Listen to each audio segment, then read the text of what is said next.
Oke, Assalamualaikum warahmatullahi wabarakatuh. Halo semuanya. Di sini saya perwakilan dari kelompok 4 kelas APNPB akan mempresentasikan terkait agroekowisata. Namun sebelum masuk pada materi presentasi, alangkah baiknya kita tahu terlebih dahulu siapa saja anggota kelompok 4. Anggota kelompok 4 terdiri dari saya sendiri, yaitu Faridatul Janah dengan NIM 1903211000029.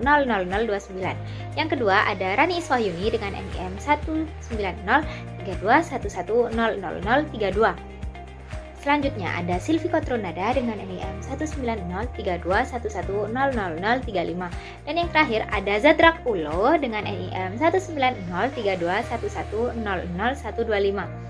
Nah, di sini kami akan membahas terkait agroekowisata dengan studi kasus di Desa Tulungrejo, Kota Batu, Provinsi Jawa Timur. Nah, seperti apa penjelasan kami? Yuk simak di videonya. Oke, Assalamualaikum warahmatullahi wabarakatuh. Saya Rani Swahyuni, NIM 32. Jadi di sini saya akan menjelaskan mengenai agribisnis agroekowisata. Jadi kegiatan agribisnis itu bisa kita artikan sebuah proses pengolahan desa wisata yang dimulai dari subsektor hulu sampai dengan subsektor hilir. Jadi untuk kegiatan agribisnisnya itu dimulai dari proses perencanaan, pembangunan, dan juga pengelolaan yang ada di Desa Tulungrejo. Dan untuk poin-poinnya setiap hulu, on farm maupun hilir saya akan menjelaskan satu persatu. Jadi untuk yang pertama yaitu adalah hulu. Jadi agroekowisata yang ada di desa tersebut meliputi persiapan wilayah, lahan, dan persiapan izin kepada pihak terkait yang ada di daerah tersebut. Dan untuk yang on farm sendiri yaitu proses pembangunan. Bagaimana konsepnya kita akan bangun. Jadi untuk yang kedua yaitu penataan. Jadi kita itu akan pada subsistem on farm akan melakukan penataan bagaimana baiknya, bagaimana bagusnya agar si agrowisata ini bisa diterima oleh masyarakat. Dan untuk yang ketiga yaitu yang terakhir yaitu adalah melakukan perawatan lokasi agroekowisata tersebut. Jadi kita membangun, kita juga akan mengelola gitu. Dan untuk yang hilir yaitu meliputi proses pembukaan, pengelolaan, dan promosi dan pemasaran hasil dari agroekowisata. Jadi intinya untuk hilir di sini bagaimana cara kita memperkenalkan agroekowisata ini kepada masyarakat yang ada di Kabupaten Malang. Dan untuk yang kedua, selain kita tahu di Malang ada agroekowisata nih, nah kita juga harus tahu bagaimana potensi wilayah yang ada di sana. Nah, di sini saya akan menjelaskan ada 6 potensi yang ada di agroekowisata di Tulungrejo. Dan untuk yang pertama yaitu lahan yang ada di desa tersebut merupakan tergolong ke dalam lahan yang subur dan memiliki kondisi lingkungan yang sejuk. Dan untuk yang kedua ini sekarang sedang tren wisata ke daerah pegunungan dan perbukitan. Jadi untuk agroekowisata di sana sangat cocok untuk tren wisata pada saat ini. Dan untuk yang ketiga yaitu masyarakat masih memiliki mata pencarian sebagai petani. Dan untuk yang keempat yaitu lokasi mudah dijangkau dan mudah dikunjungi oleh pengunjung. Dan untuk yang terakhir yaitu agroekowisata yang ada di Tulungrejo ini tidak membutuhkan biaya besar untuk berwisata di daerah tersebut. Ya baik, saya akan menjelaskan kondisi eksitik. Nah, penggunaan lahan di desa Tulungrejo sebagian besar untuk aktivitas pertanian yakni sebesar 74,26%, diantaranya 4,99% lahan digunakan untuk persawaan dan 69,27% berladangan. Dari sejumlah lahan berladangan, budidaya apel dan sayur paling mendominasi lahan petani, sedangkan luas lahan yang digunakan untuk pemukiman sebesar 12,67% dan penggunaan lainnya sebesar 13,07%. Secara geografis, desa wisata Tulungrejo terletak pada 07 sampai 47,141 LS dan 112 sampai 32,787 BT. Desa wisata Tulung Rejo merupakan salah satu desa yang terdapat dalam Kecamatan Bumiaji, Kota Batu dengan ketinggian tempat 1.150 meter dpl dan dengan suhu rata-rata 15 sampai 25 Celcius. Secara administratif mempunyai luas 807,019 ha dan memiliki 5 dusun, yaitu Dusun Kekep, Dusun Kondang, Dusun Gerdu, Dusun Junggo, dan Dusun Wonorejo. Sebelah utara desa berbatasan dengan Desa Sumber Berantas, sebelah selatan dan desa berbatasan dengan Desa Punten, sebelah barat berbatasan dengan Hutan Perum, Perhutani BKPH Pujon KPH Malang, dan sebelah timur berbatasan dengan Desa Sumbergonda. Selanjutnya, saya akan menjelaskan tentang kebijakan dan regulasi pada agroekowisata di Desa Wisata Tulung Rejo, Kota Batu, Provinsi Jawa Timur. Agrowisata merupakan bagian dari objek wisata yang memanfaatkan usaha dalam Undang-Undang Nomor 32 Tahun 2004 tentang pemerintahan daerah, di mana menurut undang-undang ini prinsip otonomi yang dianut adalah dengan memberikan kewenangan nyata, luas, dan bertanggung jawab kepada daerah secara proporsional. Sehingga setiap daerah itu dituntut untuk pertanian sebagai objek wisata. Tujuannya adalah untuk memperluas pengetahuan, pengalaman rekreasi, dan hubungan usaha di bidang pertanian. Melalui pengembangan agrowisata yang menonjolkan budaya lokal dalam memanfaatkan lahan, pendapatan petani dapat meningkat bersamaan dengan upaya melestarikan sumber daya lahan serta memelihara budaya maupun teknologi lokal yang umumnya telah sesuai dengan kondisi lingkungan alaminya. Selain itu, kebijakan pemerintah Kota Batu melakukan suatu program yang sesuai dengan letak geografis dan potensi wilayah dengan cara memanfaatkan kerjasama dengan institusi swasta untuk mengembangkan suatu objek pariwisata yang bersandingan dan memanfaatkan sektor pertanian. Kemudian untuk olahan atau nilai tambah pada agrowisata di Desa Wisata Tulung Rejo, Kota Batu, Provinsi Jawa Timur dapat dijadikan keripik apel, keripik pisang, keripik ubi jalar, sate kelinci, susu sapi, sayuran, dan buah segar. Bahkan hewan peliharaan hasil dari peternakan di desa wisata tersebut dan bisa juga dijadikan souvenir khas Kota Batu. Oke, selanjutnya di sini saya akan membahas terkait dua pokok pembahasan. Yang pertama adalah permasalahan yang muncul di Desa Wisata Tulung Rejo dan solusi penyelesaian permasalahan di Desa Wisata Tulung Rejo. Nah, kita tahu bahwa Desa Wisata Tulung Rejo merupakan suatu daerah yang ada di Kota Batu yang dimanfaatkan oleh pemerintah untuk mengembangkan suatu agrowisata. Di mana di wilayah Desa Tulung Rejo di sini pihak-pihaknya memanfaatkan sektor pertanian yang potensinya tinggi dan faktor lingkungannya untuk mengembangkan suatu agroekowisata. Nah, di sini terdapat beberapa agroekowisata seperti petik buah, petik sayuran, petik bunga, ataupun wisata budidaya jamur. Nah, selain itu ada wisata-wisata lain juga seperti selekta ataupun yang lainnya. Nah, dari banyaknya jenis wisata di sini muncul permasalahan. Permasalahan seperti apa? Yang pertama adalah adanya kekosongan jadwal kunjungan wisatawan.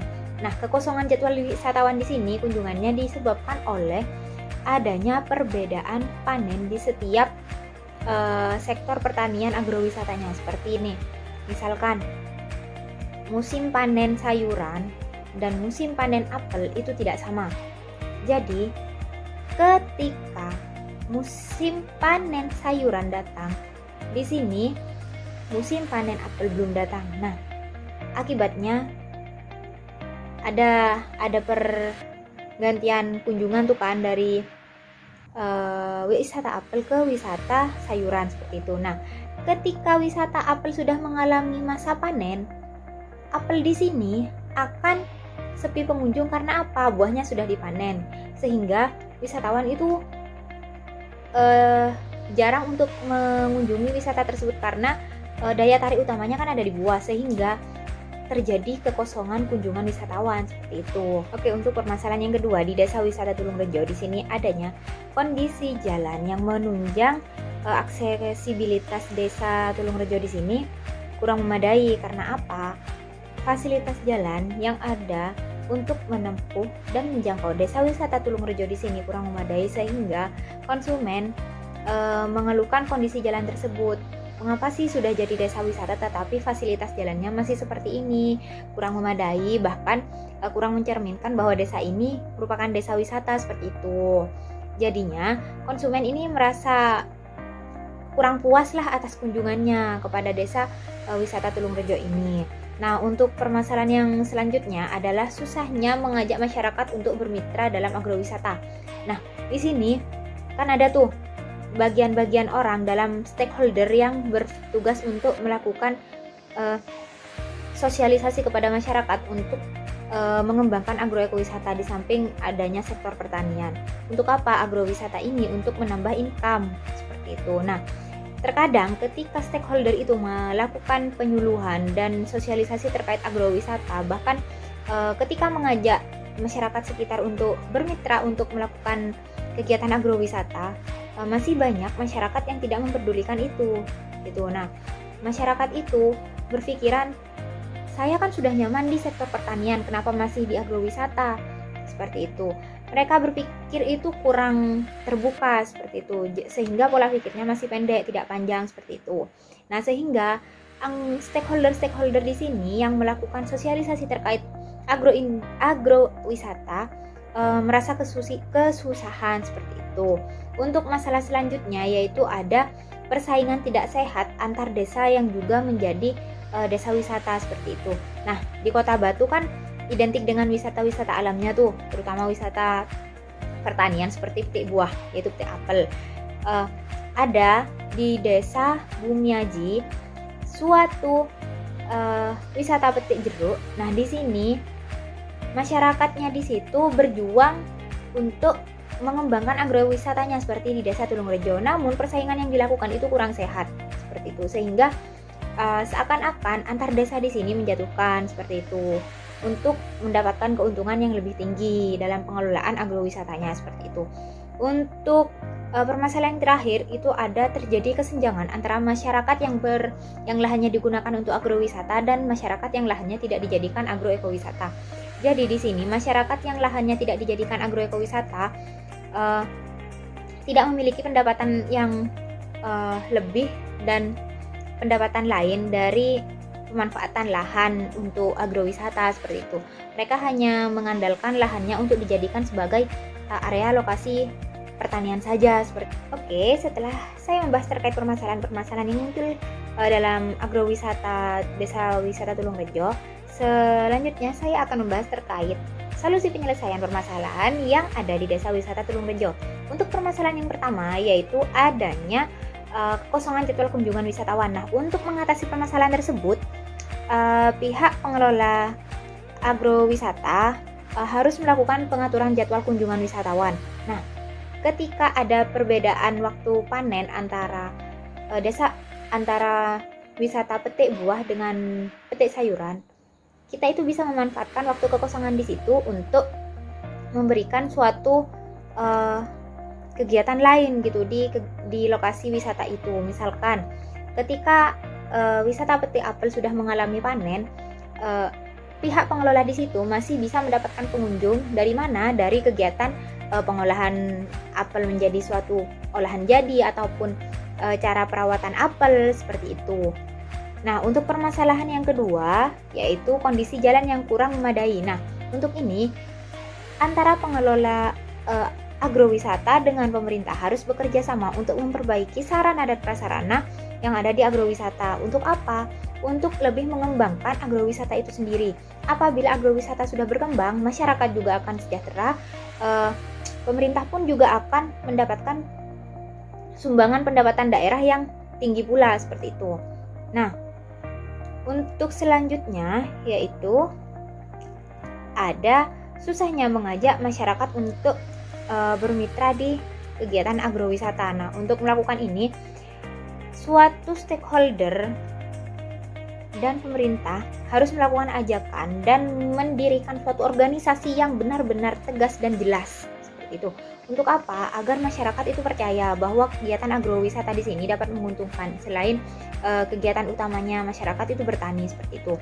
Nah, berikan masyarakat itu contoh, bahkan bukti yang benar-benar nyata bahwa agrowisata ini juga dapat menjadi sampingan pekerjaan, seperti itu, selain menjadi petani. Nah, setelah itu, ketika masyarakat sudah percaya, baru tuh kita bisa mulai menyelesaikan masalah itu, seperti itu, sehingga masyarakat itu bisa mulai bermitra dan mau untuk berjuang juga di kegiatan agrowisata, seperti itu. Dengan cara apa? Ya, dengan cara berpartisipasi secara nyata di kegiatan agrowisata ataupun pengelolaannya, seperti itu. Nah, selanjutnya, solusi penyelesaian yang dapat dilakukan atau digunakan atau diterapkan dalam permasalahan adanya persaingan tidak sehat antar desa yang juga membuka agrowisata adalah kita itu dalam mengelola agrowisata tidak boleh mengedepankan ego. Kita itu harus melakukan pengelolaan kepada agrowisata di desa kita masing-masing itu dengan sikap baik.